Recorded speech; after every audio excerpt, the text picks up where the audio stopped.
Millions of UK Apple users could get payout after court ruling. Apple could be forced to pay up to $1.5 billion in damages after losing a collective legal action court case brought on behalf of 36 million UK iPhone and iPad users, both consumers and businesses. The Commission Appeals Tribunal found Apple had abused its dominant position by charging excessive and unfair prices in the form of 30% commission, which are usually levies on both app sales and in-app payments. So it was heard between 13th of January and 28th of February. It's now October. They take a while to decide things, but then this thing is 396 pages, so it might take me a while to write this out as well. Mark Hoskins, King's Counsel, Tim Ward, King's Counsel, Marie Demetriou, King's Counsel, Brian Kennelly, King's Counsel, cream of the crop for the lawyers. We make the following findings and orders. iOS app distribution services market and iOS in-app payment services market. Apple has held a dominant position in each of these markets. It's infringed the law and another law. I mean, this is not like a law made up yesterday. This is the 1998 Act. Abused its dominant position by foreclosing competition in the iOS app distribution services market and the payment services market. It broke the law again in tying its payment services to iOS app, and it did it again by charging excessive and unfair prices. Apple's defense failed. They were overcharged developers entitled to damages and interest at 8%. Gosh, the judgment is unanimous. I fought the law, but the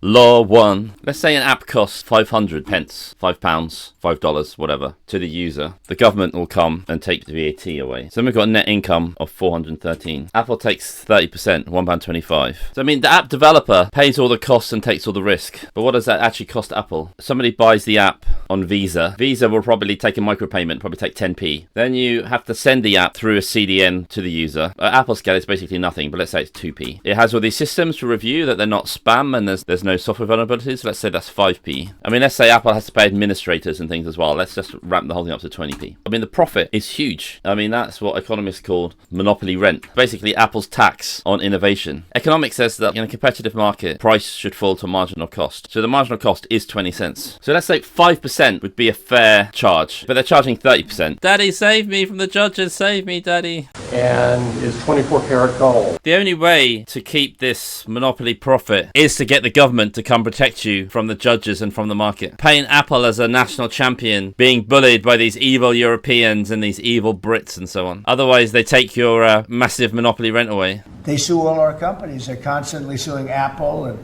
Google and all of these companies. That brick of gold and that 1 million was well spent by Apple. I don't think Apple can buy their way out of this forever. At some point, they're going to have to allow competition because it's ridiculous to charge 30% for something that at most costs 5%. And if it wasn't for their anti-competitive behavior, there'd be app stores that could do it for a lot less. It's not a party political thing because they gave 15 times more to Joe Biden. If in doubt, pay off both sides.